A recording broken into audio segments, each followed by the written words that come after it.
Yesterday we had a soprano on the show, but it wasn't the TV show's type. She was a singer. Today, however, we are talking about The Godfather. There's a new book, The Godfather, The Life of Brian Burke, and author Professor Quentin Beresford joins us now to tell us a little bit about this work and what we can expect to read. Good morning, sir. Good morning. Thank you, and welcome back to Wake Up WA. Thank you. Thanks for the invitation. Not your first time, is it? No. So you knew what time it was you're going to have to get up, and you still said yes.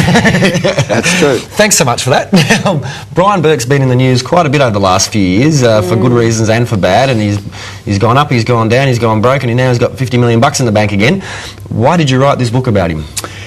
I think there's a mystery about Brian Burke, isn't there? Because when the revelations came through at the beginning of 2006 about his nefarious activities as a lobbyist, and his reputation was disgraced for a second time, it just seemed to me extraordinary that someone who could face the Royal Commission in the early 1990s due to WA Inc., go to prison twice, come out, attempt to rebuild his reputation, and crash again. And it seemed to me this was like no other figure in public life that we can even try and imagine. So the mystery of why Brian Burke operated in the way in which he did, and the way in which the political system seemed to continue to support him operating in that way, seemed to me just a big mystery that we needed to unravel. So then it makes sense then the name or the title, The Godfather. You know, he wasn't quite an absolute angel, but he had followers that were loyal to him. Yes, that's like the Godfather.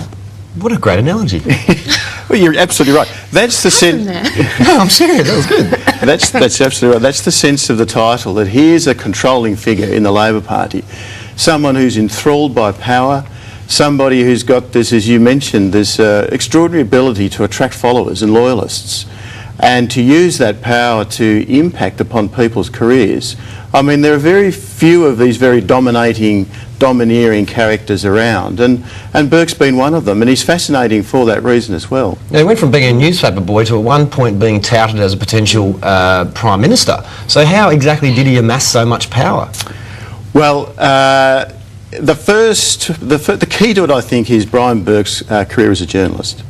Brian Burke is the first television journalist to go on to be a leader of a political party.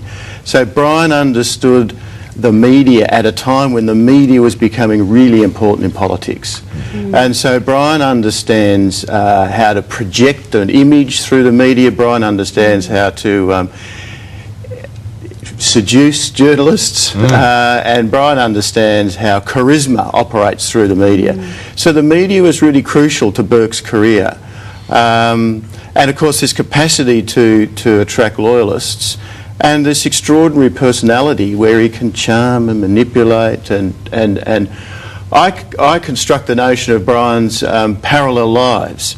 He can appear one thing in public and operate in a very clandestine and intriguing and risk-taking way in public, in private, sorry. Again, I've sort of followed Brian Burke's history as a bystander, obviously, as most people have, but obviously with the Bondies and stuff in there, there was pretty interesting times, early 80s, and sort of through some of those periods, there was massive amounts of money being thrown around and little behind closed doors being done. How did he eventually come undone? Because it was a real big boys' club there, wasn't there? There was. He came undone because a lot of those entrepreneurs in the early to mid 80s were paper entrepreneurs, really, essentially, and the biggest was Laurie Connell. I mean, Laurie, as your viewers would remember, ran Rothwell's Bank. Basically, Rothwell's Bank was just the conduit for Laurie's private companies. The money would come in through Rothwell's and go out the back to Laurie's private companies, but Laurie was used by Burke to be the conduit to all the Alan Bonds, the Holmes of Courts, the John Roberts of Multiplex. And of course the other pillar of Brian's career was that these entrepreneurs, these wealthy entrepreneurs, these risky entrepreneurs were making huge multi-million dollar donations to the Labor Party.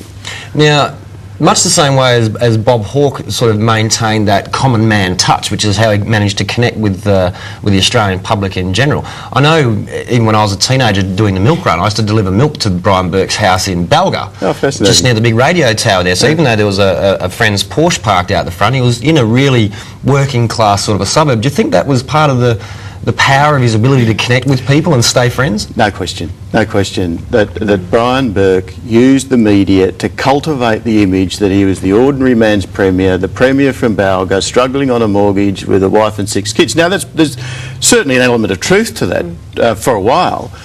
But Burke cultivated that image. He understood that he would be able to connect with ordinary people if he was able to project this image to the public, and he's very successful at it. But of course, I think that he got seduced by his contact with the entrepreneurs, and you know, soon after he left, soon after he stopped being premier, he started the road to become a multi-millionaire property owner. I mean, Burke is a very wealthy man today, and that process started, I think, mixing with the movers and the shakers, and yeah, he's no longer the boy from Balga, and hasn't been for many, many years. After everything that has happened, though, good and bad, how is he still today have so many loyalists and supporters then? Is it because of that charisma? Yeah, look, people, it is partly the charisma.